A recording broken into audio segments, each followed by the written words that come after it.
Welcome to the In Love with PMDD podcast. I am your host, Rose, your PMDD relationships expert. So today we are going to be talking with my very own PMDD partner, Jamil, and we're going to be talking about the challenges that PMDD partners face and how we can overcome them. So I'm going to let my partner introduce himself and then we'll get started. So thank you so much for coming on the podcast. Thanks for having me, Rose. So the first thing that we're going to talk about is the shift into PMDD. This is something that I believe we all struggle with because in those instances when we're not in PMDD, we're completely a different way with our partner. And shifting into PMDD can really set the whole trajectory of the mindset of these are the struggles that we have to deal with in PMDD. So let's start with the shift. So Jamil, let me ask you, what happens to you, or what are some of the symptoms or the signs that you think that I have when you feel like I'm going into PMDD? Okay, so obviously there is a social distancing, when you go internal. And so that's the first sign that I notice, is it just seems like you are in a tunnel vision in your own world and you're not really charismatic like you normally are. So that's when I kind of notice it, that and like the heavy breathing, and I think that's kind of derived from like the anxiety.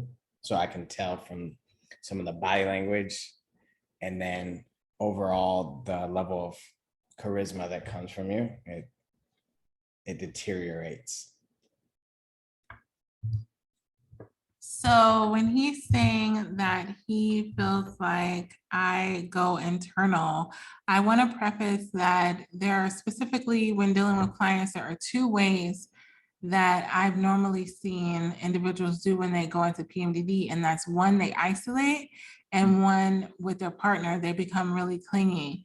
So I've also dealt with clients that have gone the opposite of me, where instead of getting really independent, they get really needy with their partner because it's almost like a cry for help. I believe that both sides of going internal and also getting clingy is a cry for help, but I want you to know that you don't have to isolate yourself in order to feel like you're going into PMDD with a relationship. You can actually start to ask more of your partner, and it's a little frustrating for your partner because they don't know what more to give you. So this can also be your shift. So your shift may be that you go internal, or your shift may be that you start to require more and more from your partner. So I was going to title this podcast of Honey, I'm Home, Oh Shit. And the reason why I say that is because sometimes when you have a PMDD partner and they're really having this expectation of you when they come home after a long day or after a stressful day, and they're expecting you to be yourself, maybe they don't realize that you're in PMDD, and they can expect for you to be this loving creature that you normally are, to do the things that you normally do. And in that moment, it seems like you're not giving any of that. And so they can go their entire workday expecting for them to come home and you be loving and open and ready to spend time with them. Whereas your coping mechanisms when you're in PMDD may be completely different. Maybe you want to isolate. Maybe you don't want to be bothered with your partner. Maybe you just want to journal all your thoughts. Maybe you just want to shut off the world. Like whatever it is, your thing that you do when you initially go into PMDD, that is a shock to your PMDD partner because they're not used to you being that way. So this is another integration into the shift. And I want to really talk to my partner into how you deal with the way I go into my shift, where you know that I'm in PMDD. So you notice the heavy breathing, you've noticed things being different. Now, how do you feel when you know, okay, she's going into PMDD and it's going to be 10 to 14 business days? 10 to 14. Yeah, you ain't lying. So let me kind of recap some of the things that she said. So like I, the heavy breathing, I know she's internal. So the immediate thoughts I think of is I'm like, man, anything I say or do could be taken the wrong way. So the way she sees it and the way I wanted to communicate it, like if I make one mistake in anything that I communicate, I feel like I'm going to get it. Right. And then that's going to cause me a day or two of more distance, more standoffish, more arguments. So I think the biggest fear when that starts to happen is like, man, I don't want to say something wrong. So now I feel like I'm kind of walking on eggshells. So then I try to figure out things like, man, all right, what do I do? Like, let me find something to do. If I'm just coming home from work, maybe go do some homework, right? Try to preoccupy myself and give her the opportunity to engage me. And then now it becomes this internal battle because, hey, I just came home from work. Life is good. I'm excited to be home. And then walk in the door and it's like, oh, okay, kind of hit that wall, right? And that it's kind of like feeling like walking into like this. I'm not going to say it's a negative environment because it's not negative, but like it's kind of like when you walk into a place and like you visualize, hey, you walk into that room and it's a surprise birthday party. Like sometimes when I come home from work, or almost every day, or say we've both been on a business trip and then we come back and I'm expecting this welcome home, right? Even if it's just coming home from work. And then I don't get it. Now all of a sudden it's like, okay, now I'm starting to pay attention to everything, right? And let's talk about that shift. So what I'm noticing is the shift into PMDD caused a shift into our PMDD partners. I'm going to say that again. Our shift into PMDD causes a shift into our PMDD partner. So as my partner said, when I begin to shift into PMDD and he notices that I'm on that other trajectory, he starts to shift into, now I'm going to pay attention to everything. Now, this is not something that he normally does. Now he's all of a sudden on high alert. Yes. Because he's like, wait a minute, something's not right. Something's not normal. Something's not how it normally is. I need to scan the perimeter to see what's going on. Now, granted, my partner is a Marine. Okay, so that's like his job to be on high alert, scan the perimeter, know when danger is coming. But that's also what happens when our cortisol levels are elevated and our stress hormone is activated in the fight or flight method. So when we're in the fight or flight method, our first instinct is to recognize danger and go away from it. So when he notices that I'm not my normal bubbly self, which I normally am, I'm normally bubbly, high energy, super positive. And when I get into PMDD, I'm not negative as I'm outwardly spurting out negative comments and cursing all over the place, but I'm just completely dormant. I feel like I'm like Eeyore off of, Winnie the Pooh. I'm just like, hey, hi, you can be my husband if you like. Like it's very dormant. Yeah. And it's because I feel like my energy has been drained. Someone has sucked the life, happiness, joy, everything out of me, everything that makes me me, I feel like has been extracted. And so I'm just presenting myself as I feel, as deflated, like a deflated balloon where you try to like hold it in the air and then it like deflates and like falls on the floor and you keep trying to like put it up in the air and you're like, man, it looks like it's supposed to be a balloon, but that shit won't stay in the air. Like that's how it is when I'm in PMDD. I look like I'm supposed to be my normal self, but I'm really not. And so what that does is shifts him into a completely different partner for me, as in I'm a different partner for him. So yes, like right on to that. When you talked about, oh, well, you start to go into that high security, I think that's a huge thing that needs to be discussed, is because most people, right? Well, everyone gets in that fight or flight.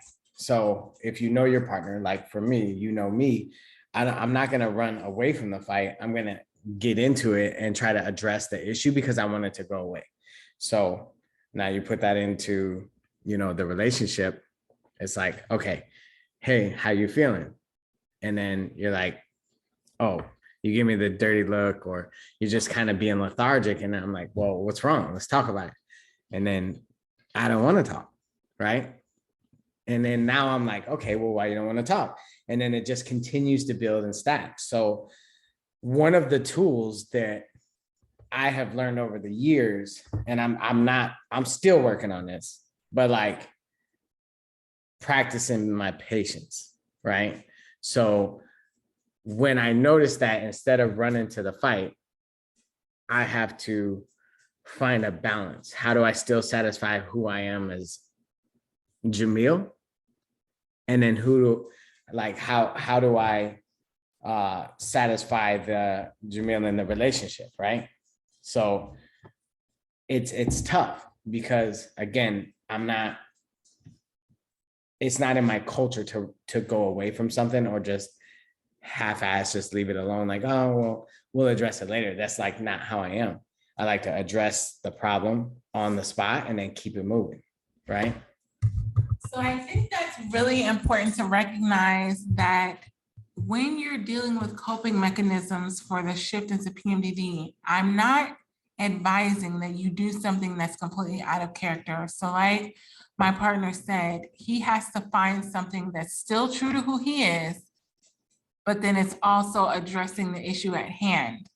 And so it's finding that healthy medium. And that's something that I like to do with my private clients, because you can go all the way to the left and say, hey, I'm going to completely be who I am. And if I'm super aggressive and that offends you during PMDD, we've dealt with that where that hasn't gone completely well because you have had no consideration of the other person. And you're like, I'm going to go full in on who I am.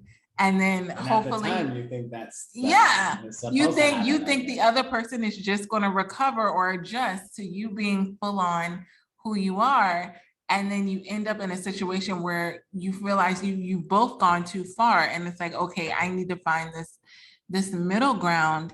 And so what I suggest for all my clients is that you find the middle ground and not go fully. I don't want you to go fully internal, but I also don't want you to go fully all in without consideration of the fact that your partner is in PMDD. Yeah, and that also leads into, so it's a rippling effect, right? So as soon as you address the problem, and then if I don't catch myself and try to find that balance for myself, either one, if I go away from it, now I'm starting to accumulate all these extra thoughts that are not real, and then I'm creating this ticking time bomb. Or then I address it and then I get the responses, you're being too clingy. I need to, like, you just need to let me deal with my thing, like we'll talk later, right?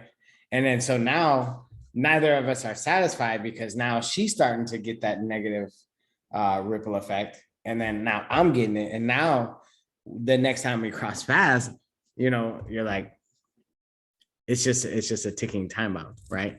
So I think the biggest thing is, and it's for both partners, is that it takes patience on both sides. Like, to try, if you could just try to see it from my perspective, like I have to see it from yours, because it's a loss regardless, right?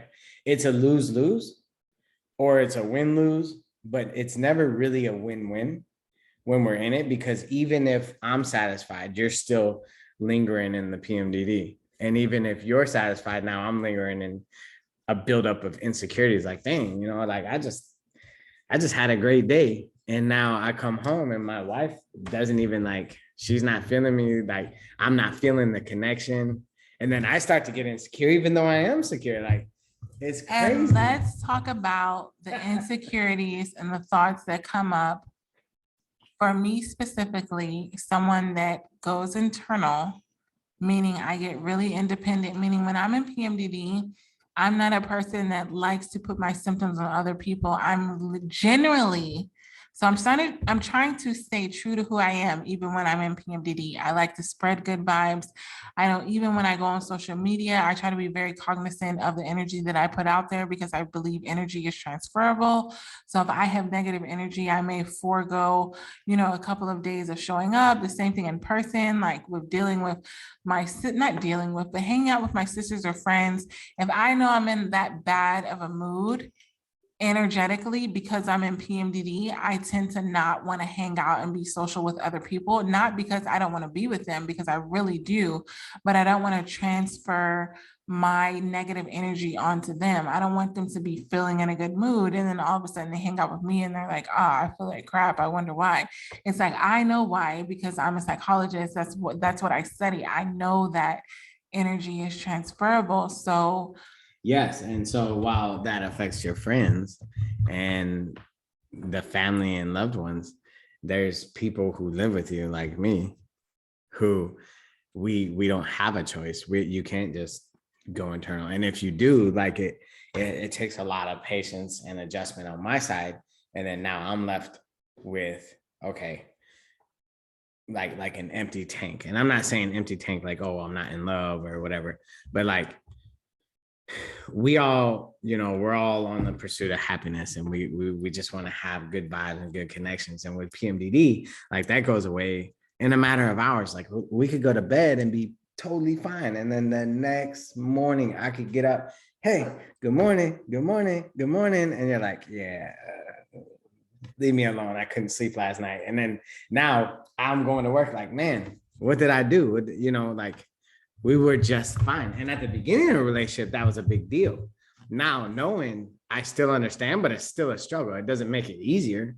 It just, now I'm more aware and I can say, okay, is it this? And then I also get feared to say, well, are you in PMDD? Because the second I ask that, if you really are, you're like, it's a whole nother reaction, right? Like, why are you asking me? And then that becomes a problem. It's like everything turns into a problem, right? So it's like, I think about that, that emotional intelligence, having to check myself, what's real, what's not, what's the shift? Is it now, how do I deal with it? And then I think knowing that I have to go through these things, and for, those that are listening, like knowing it's there's more than just you. And even though you're in the PMDD, and I know that's your own little world, and me as a man, I'll never understand that. What can happen is that when you're not in it, to take the time like we're doing now to discuss some of the things, to discuss those. And that's one of the tools that I feel that is so necessary not to do when you're in PMDD, but to do when you're not in PMDD, and to just discuss like, hey, go over the last cycle of PMDD and basically say, what went right, what went wrong, what can we do better? Yeah, so it's going to be different for every single couple. It's because you have to go through specific circumstances. For us, I believe it's very cyclical, just like PMDD. So we deal with the same issues during PMDD every single month. It's not like a variation of different things that we deal with. It's always insecurity, jealousy, and it all stems from what I do when I'm in PMDD, which is detach, and what he tries to do when I'm in PMDD, which is attach. So when you have that going in opposite directions, you're going to have the same issues every single month. And so what you have to do is find out the right techniques that are going to allow you to go through PMDD and still feel connected by giving your partner what it is that they need, not taking offense to certain things. Like it takes a specific way of navigating PMDD based off of how your partner reacts to it. Yeah, I think that, to go into your point, like when we get out of PMDD, even if we didn't have a struggle during the PMDD, I love when you do a check-in, and we do it like, for the most part, if we're around or we're having a lot of conversations, depending on work, like we'll have those long 4 to 6 hour conversations, and we'll really be connecting. And you'll bring up like, hey, during the PMDD, you know, I felt this way, this way, this way, and this way. And then you'll give me that opportunity and actually listen. And I feel like it gives me hope for the next one. And then even when things don't go so well and that ticking time bomb does go off and we're trying to recover, I'll think like, okay, when it's over, we'll be able to discuss these things and I can be heard. Because there's a lot of times, well, almost every time I feel like I'm not heard. You know what I'm saying? So like it's almost pointless to even talk while you're in PMDD because everything will get turned and spun. So like it's frustrating, but then when we do the work every month, it seems like sometimes we'll have like 3 or 4 months where it's the same issue, like, oh, you went into PMDD. And then we weren't having as much physical touch as I would have liked. And at that point, when you went into PMDD, I needed that most. And then I didn't get that. And then now I'm feeling insecure. Now I'm questioning what's going on, even though I know, but like things will start to pile up. And if, when we start to talk about it, like legit talk about like a recap, I'm willing to do that. You know what I mean? And when we do that, I think it's very valuable in the future because then it makes us communicate. It gives us an opportunity to like take responsibility and accountability for our actions during and say, yeah, you know what? I didn't even realize I did that. And I didn't realize I made you feel this way. So, man, I'll think about that next time. Right. And everything comes with repetition. So you always, in anything that you do when you want to be good at it, you always have to assess and then adjust and then reassess and adjust. So like we say in the Marines, you should always be trying to improve your fighting position. Like never get comfortable just because you have a good fighting position. You're always trying to improve your fighting position. And that's continuous. So there's been times that like we'll get mad comfortable and then we won't do our assessments and a month or two will go by.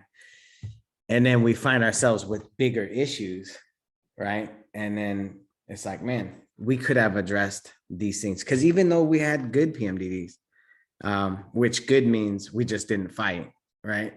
Good means we didn't cross paths. So I call it, from my point of view, going to the field. Like I go to the field, I'm solely focused on me. I'm trying to, the good thing about her being internal is that really I will be the cause of the fight. So like if we cross paths, I always take the responsibilities for those fights because I could not come home and she won't question me for not coming in home.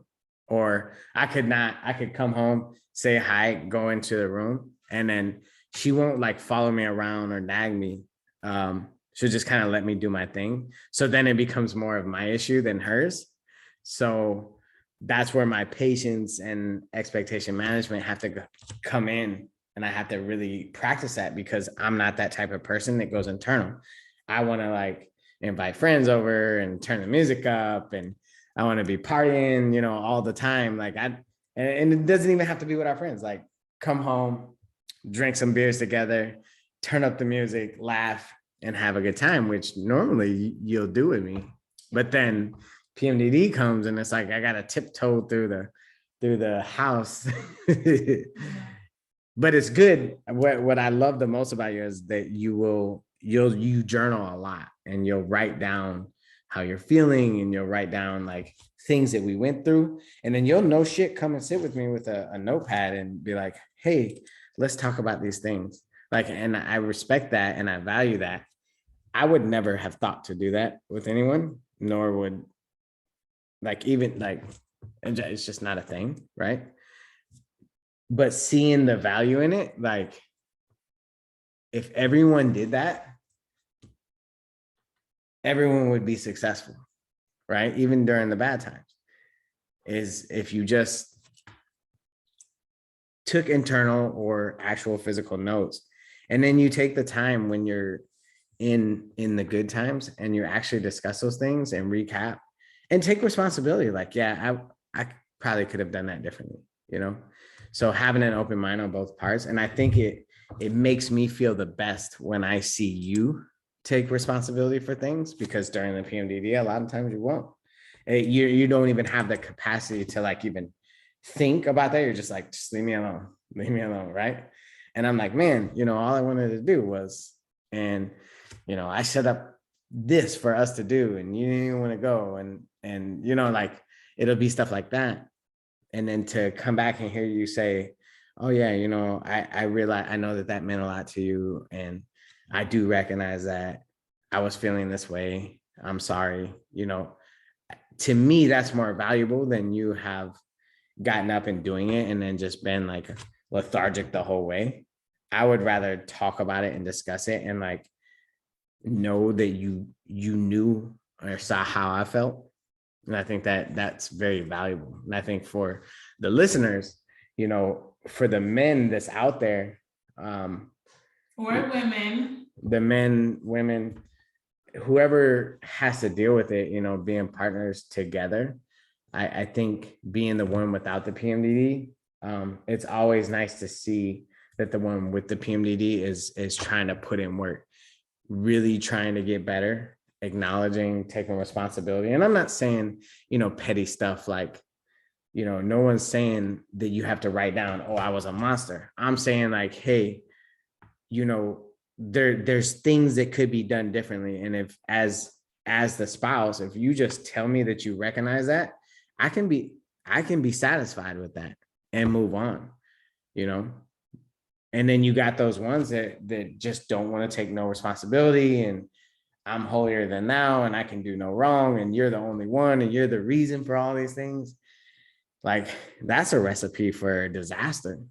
So I would say, Rose, wife, best friend, like, thank you for being that way, because that I feel like that's how we've been getting through it. Because I would be crazy to think that we were just had it all figured out, and like it's a constant monthly thing that we have to deal with. Even if we do good, you never don't rest on your laurels, right? It's crazy.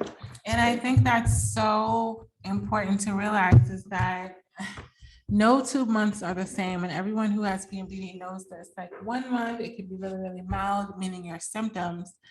And then 1 month, it can be heavy, but both months, both of those times can impact your relationship. So the tools that he's mentioning, being self-aware, I think that because us women that track our PMDD, we become inadvertently self-aware. We know what we do, we know what we think, because we're tracking our symptoms.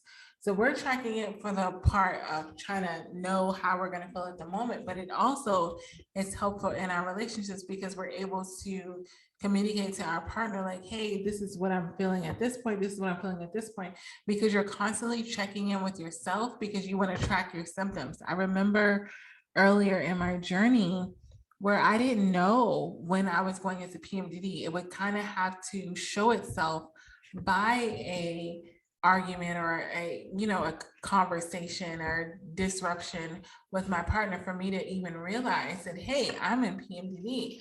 But as you become self-aware, you begin to realize that those things that you pick up, those symptoms, are letting you know that you're in PMDD. And so it's very cyclical. And so I really believe that being self-aware doesn't only mean taking responsibility for knowing what your symptoms are, but it also means taking responsibility with your partner.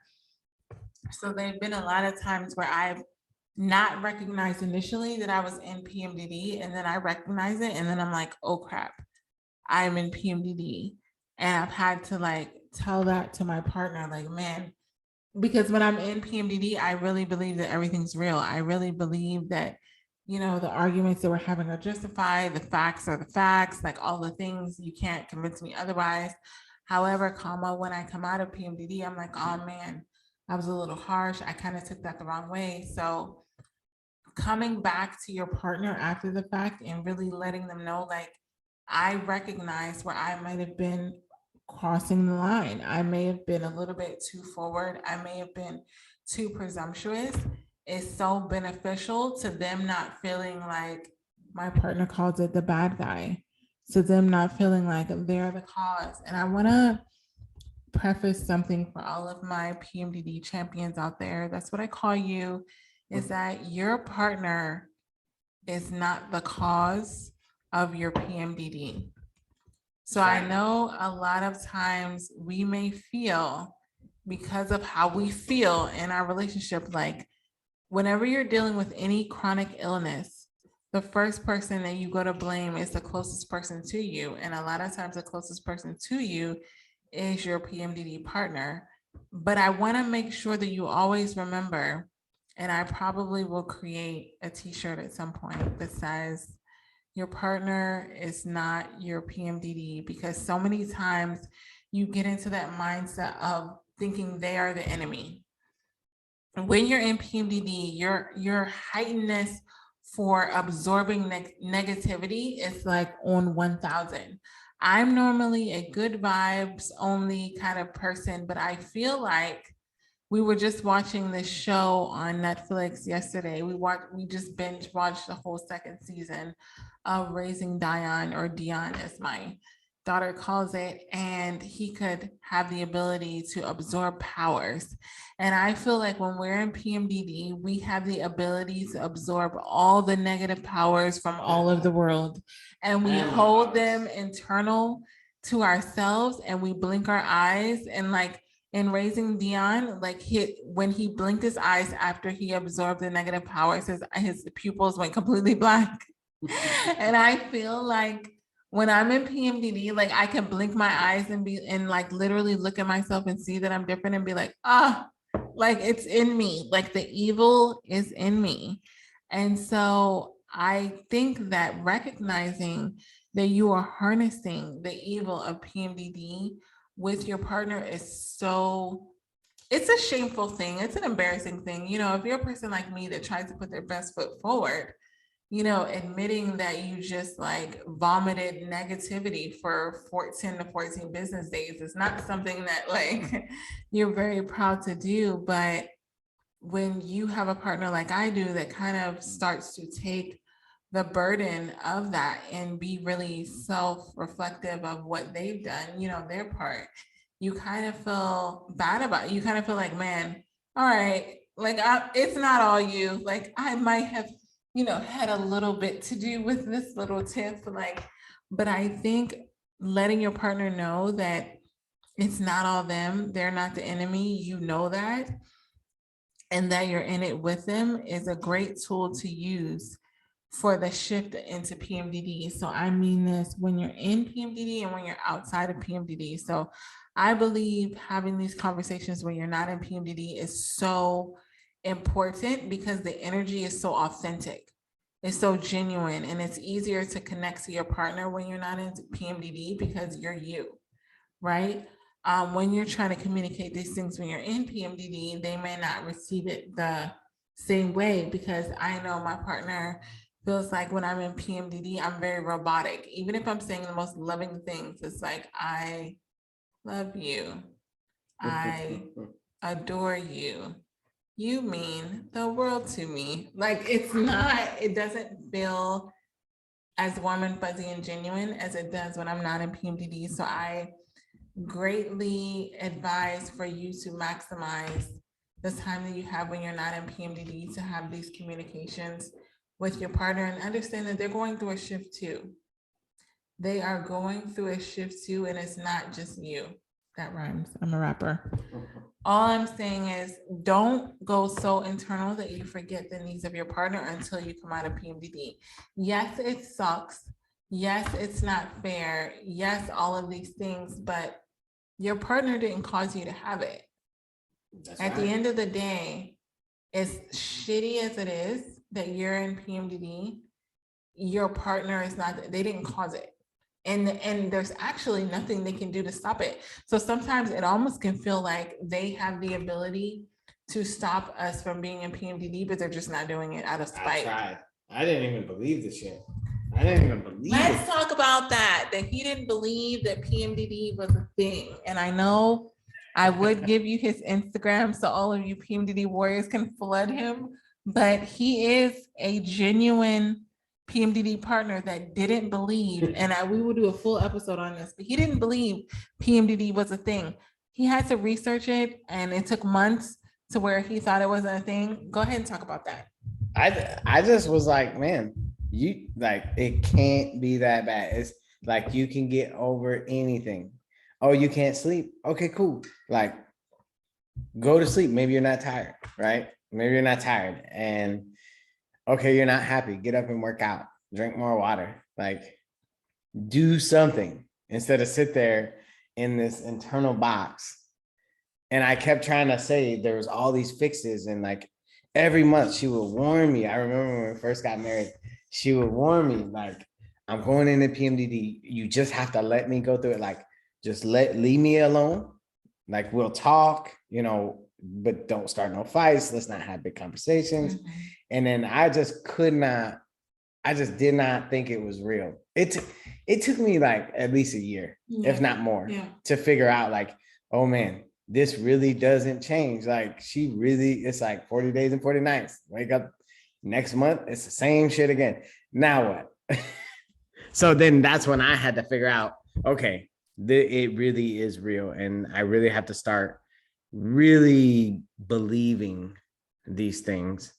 And when I realized that it was real and there was really no cure, like the exercise, the diet, sex, like there was nothing that really could change anything. Like it ends when it ends, starts when it starts. Like there was nothing we could do. And when I learned to accept that, that's when I could start working on making it work. But when I couldn't accept that, like it was a constant battle. And I'm talking about big, huge battles to where, she would apologize too afterwards and be like, hey, I'm so sorry. Blah, blah, blah. And then I would be apologizing and be like, okay, cool. And then we get back into it. And then boom, it would hit again. I'd be like, no, there's no way. You cannot. Like, you can't go from all this love to all this drama overnight. Like, no way. We were just on the mountain, on the mountains in Hawaii, looking at the South Shore, just enjoying life. And today, now you're like, want to kill me for sneezing wrong. Like, what are you talking about? Like, so I again, I bring it full circle. A lot of it took a lot of work on my part to even believe it to begin with. And once I believed in it, then I could start getting better at how I reacted. And then I'm still working on that stuff. I'll still get insecure. I'll still be like, oh man, like, why didn't you kiss me when I came in the door? Or why weren't your arms open and ready to just, hey, where's the lights? Turn the lights on. It's dark in here. It's like, I don't want to sit down and watch a movie. I want to talk and play games and go for a walk and go do all these things. I still have to check myself, because when she's in it, now that I know that it's real, I have to say, okay, I kind of like test the waters. And then when I realize that it's hot or warm and it's starting to get hotter, then I back out. And usually when I wait and I preoccupy myself and I find something, then she'll come to me on her own. Right. And then I value that when she comes on her own. But it's sad, it took me to realize. And to me, it was sad. Like, man, I have to like go internal for you to even talk to me. You know what I mean? And that's where the insecurity comes. It's like, man, why do I have to like turn all the way down or be in your world for you to even acknowledge that I'm here? Right. And I think a big part of that when you're in PMDD is that you're always going through all of the stress. And I feel most comfortable with coming to my partner when they're not expecting it. So when he's given up hope and he's like, she's not coming, she's not going to say anything, blah, blah, then I feel like, okay, I'm not going because I'm expected and because I have to. I'm going because I genuinely want to. Um, and that's when I feel more comfortable because I feel like I can be totally open and honest and say, hey, I see it this way and I apologize for this thing. I'm not apologizing or I'm not seeing things for the benefit solely of the other person. It's my genuine feelings and I'm being completely authentic. And I believe that in this process of dealing with PMDD and intimate relationships, you have to be authentic because you can fake anything for 1 month. But here's the thing about PMDD partners. This is every single month. This is cyclical. So it's not like, or cyclic. It's not like something that happens 1 month out of a year, like a birthday, and you have to just like rev yourself up for it. This is every single month. So in order for this to be long lasting, in order for this to be authentic, it has to be something that you're willing to do that is easy for you to commit to doing every single month. And that's something that we as a couple have figured out. And that's something that we've dedicated our practices to helping others figure out. For some, it may be as simple as adopting our principles that we're talking about in this podcast.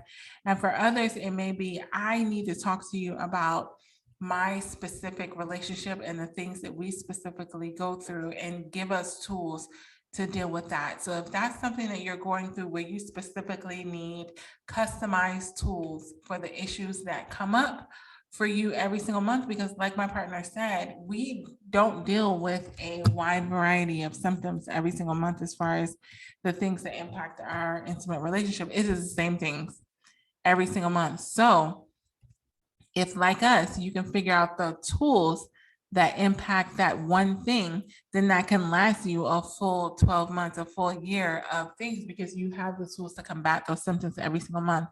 So if that's something that you need to deal with and you want help with and you're tired of spinning your wheels and not really knowing and you're just wishing and hoping that maybe next month works out without doing the intentional work, then make sure that you reach out to me on www.inlovewithpmdd.com.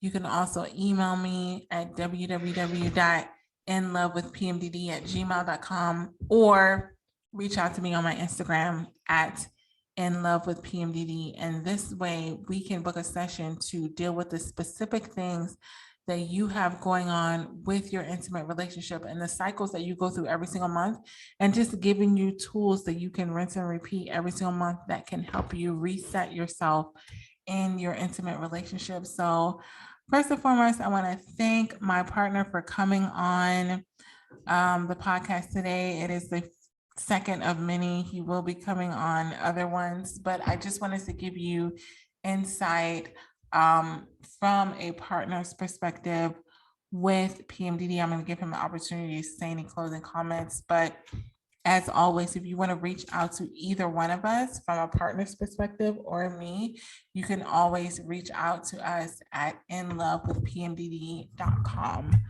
Anything you want to say, partner? Hoorah. Hoorah. Yes.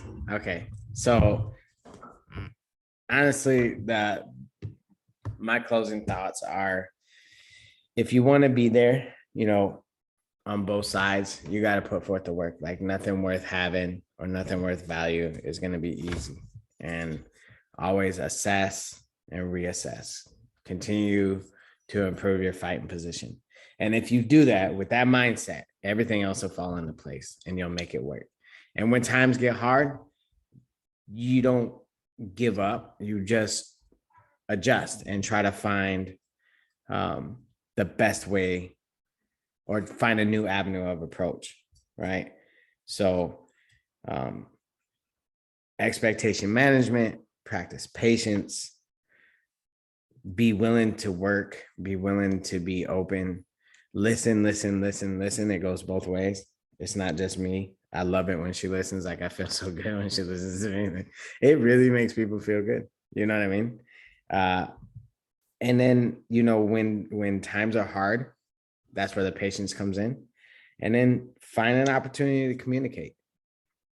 And when that happens and you feel heard and you see that the other person cares, that'll give you the juice to get through the remaining PMDD time and to prepare for the next one, because it never goes away for real.